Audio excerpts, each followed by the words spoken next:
हाजीपुर से चुनाव लड़ेगा, मैं स्वागत करता हूँ।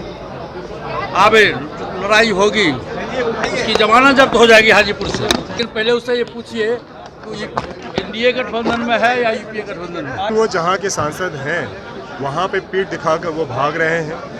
चिराग को जब भाजपा को महसूस हुआ है, चिराग पासवान को चुनाव प्रचार के लिए बुलाया गया भाजपा की तरफ। कहाँ बुलाया गया? कहाँ बुलाया गया? मोकामा देख लीजिए, कहीं नहीं देख लीजिए। क्या हमको नहीं बुलाया गया क्या? वो भी तो गए। हमको ये बताओ कि एनडीए गठबंधन के बैठक में चिराग पासवान कभी जाते हैं? ये उन्हें पहले वहाँ जाके जवाब देना चाहिए और जहाँ से वो चुनाव लड़ना चाहें इसमें कोई रोक टोक नहीं है, वो स्वागत है। नमस्कार, आप लाइव बिहार देख रहे हैं। मैं हूं राजमोहन तिवारी। हमने आपको पिछले दिन ही बताया था कि आज लोजपा के दो गुटों की बड़ी भिड़ंत आपको देखने को मिलने वाली है। 2024 लोकसभा चुनाव से पहले आज का दिन लोजपा के लिए बेहद खास, क्योंकि 77वीं जयंती रामविलास पासवान की और इस मौके पर दो तरफ ताकत का प्रदर्शन था। एक तरफ चिराग पासवान तो दूसरी तरफ केंद्रीय मंत्री पशुपति पारस। दोनों ही तरफ से आज खूब एक दूसरे पर निशाना भी साधा गया है। एक तरफ चिराग पासवान ने हाजीपुर में खड़े होकर हाजीपुर में 2024 का लोकसभा चुनाव लड़ने का ऐलान कर दिया, तो वहीं दूसरी तरफ चिराग पासवान के इस ऐलान पर केंद्रीय मंत्री पशुपति पारस और सांसद प्रिंस राज के तरफ से भी बयान आया है। क्या कुछ वो कह रहे हैं वो पहले आप सुनिए। पहले चिराग पासवान जी से आप पूछिए, नीचे करो माइक। पासवान किस गठबंधन में है? हाजीपुर से चुनाव लड़ेगा, मैं स्वागत करता हूँ। अब लड़ाई होगी, उसकी जमानत जब्त हो जाएगी हाजीपुर से।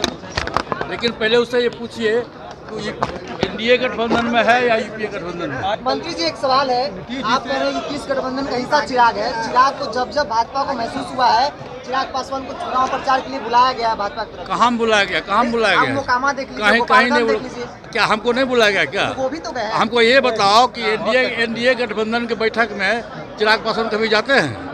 क्या लड़कों वाला बात एनडीए में नहीं करते वापसी। चिराग पासवान ने कहा है कि किसी भी कीमत पर वो हाजीपुर से चुनाव लड़ेंगे। देखिए, ये स्वतंत्र भारत है, सभी को हक है, सभी स्वतंत्र हैं कि भारत के किसी भी कोने से वो किसी भी प्रकार का चुनाव वो लड़ सकते हैं। ये स्वतंत्र भारत की एक खासियत है। लेकिन वो जहाँ के सांसद हैं वहाँ पे पीठ दिखाकर वो भाग रहे हैं।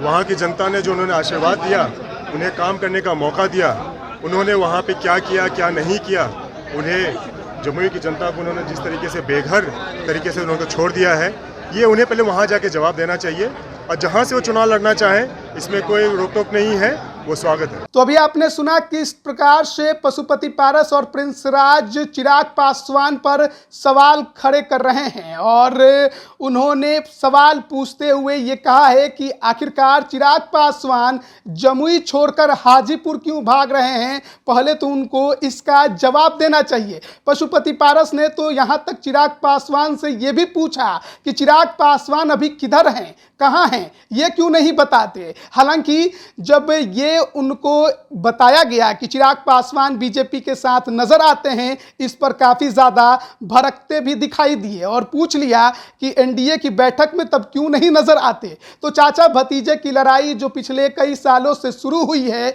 वो अब भी जारी है। 2024 लोकसभा चुनाव को लेकर हाजीपुर में दावा चिराग लगातार कर रहे थे और आज हाजीपुर में खड़े होकर जहां से उनके चाचा मौजूदा सांसद हैं, चुनाव लड़ने की घोषणा कर दिया है। अब इसके बाद चाचा पारस ने ये जरूर कहा कि स्वागत हम करेंगे, लेकिन ये आप याद रखिएगा कि 24 में चिराग का जमानत जब्त हो जाएगा। बने रहिए लाइव बिहार के साथ, तमाम अपडेट हम आप तक पहुंचा रहे हैं। आप सभी का बहुत बहुत धन्यवाद। लाइव बिहार यूट्यूब पर सब्सक्राइब और फेसबुक पर लाइक जरूर करें।